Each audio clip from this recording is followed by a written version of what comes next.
Bonjour à toutes et à tous et bienvenue sur GCN pour revivre les meilleurs moments de la 6e étape du Tour de Catalogne. Nouvel épisode dans le duel Evenepoel-Roglic qui anime cette 102e édition. Lors de la 5e étape, le Slovène a pris l'avantage.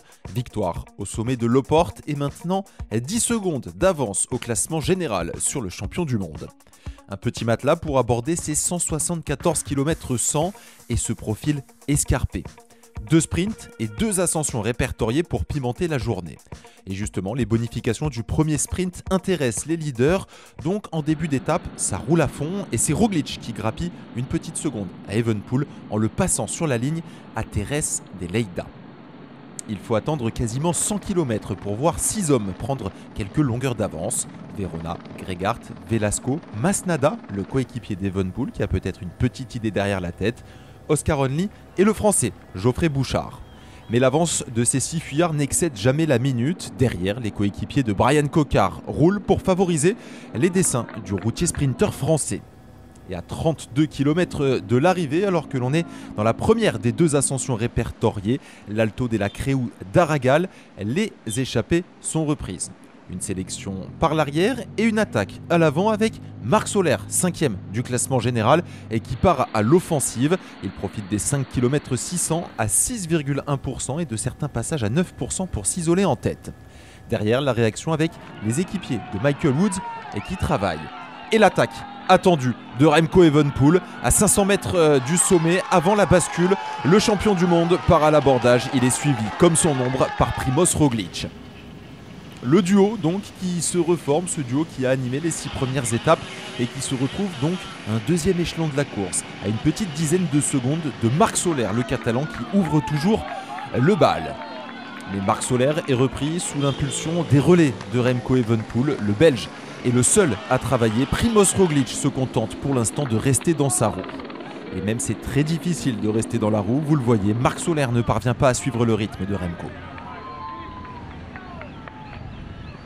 L'échange entre les 2 coureurs avec Remco qui demande à Roglic de le relayer, mais refus catégorique de la part du Slovène, ce qui finit par agacer Remco Evenepoel qui coupe son effort. Derrière, les coéquipiers de Mikel Landa pour protéger la 4e place du Basque se sont mis à rouler. Statu quo à moins de 10 km de l'arrivée, c'est groupé juste avant le 2e sprint du jour, donc avec quelques bonifications également à prendre.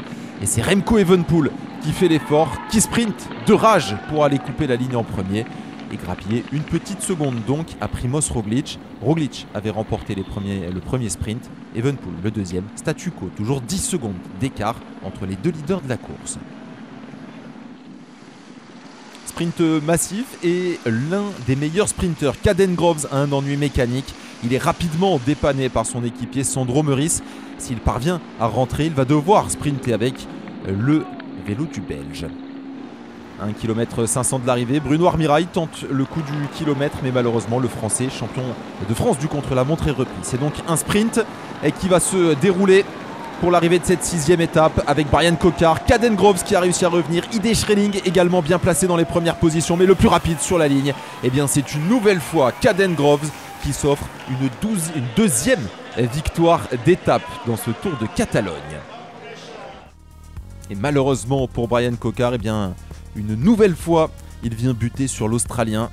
Plus rapide, il avait été dépassé lors de la 4e étape. Là, il n'a jamais réussi à remonter. Un Caden Groves explosif qui a donc remporté la victoire avec le vélo de son équipier. 11e victoire depuis le début de sa carrière pour Caden Groves. Et comme lors de l'autre étape qui s'était terminée au sprint, eh bien, le podium est identique. Groves devant Coquard et Schreling. Au classement général, pas de changement malgré les tentatives de Remco Evenepoel, les différents sprints et cette étape menée à tambour battant, eh bien Primož Roglic et Evenepoel ont toujours 10 secondes d'écart. Seule petite modification, grâce à sa bonification de 1 seconde grattée lors du 2e sprint intermédiaire, Marc Soler passe devant Mikel Landa. 7e et dernière étape de la semaine catalane qui se termine, comme de coutume, par le circuit autour de Montjuïc et ses pourcentages abrupts. La côte sera escaladée 6 fois et vu la bagarre enclenchée dans les 6 premières étapes, on devrait s'attendre à un bouquet final dans les rues de Barcelone avec ce circuit de Montjuïc donc propice aux offensives. Évidemment, le résumé de cette 7e et dernière étape sera à retrouver sur la chaîne YouTube de GCN.